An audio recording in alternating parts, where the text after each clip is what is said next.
Bubong ng isang kilalang nightclub sa Dominican Republic gumuho. Higit 60 individual namatay, kabilang na ang ilang mga kilalang personalidad.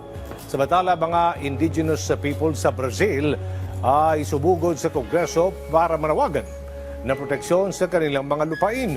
At detalye sa sentro ng balita ni Joy Salamatin. Hindi bababa sa 66 ang nasawi matapos bumigay ang bubong ng isang kilalang nightclub sa Dominican Republic. Kabilang na dito ang gobernador ng Monte Cristi Province at ilang dating kilalang baseball players.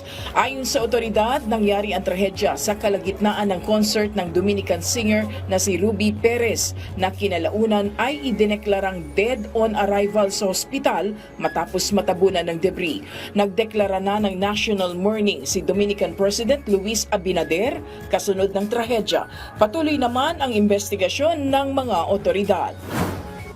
Libu-libong katutubo mula sa iba't ibang panig ng Brazil ang nagmarcha patungo sa kanilang kongreso. Panawagan nila proteksyon ng Estado sa kanilang mga lupain laban sa deforestation, pagmimina at agrikultura.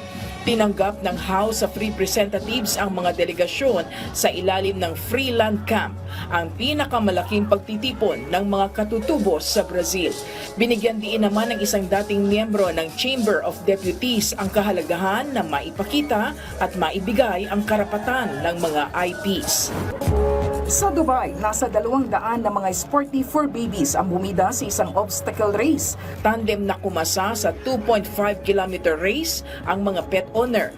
Bukod sa teamwork and agility, target rin daw ng okasyon na patibayin ang bonding ng mga ito sa pamamagitan ng active lifestyle.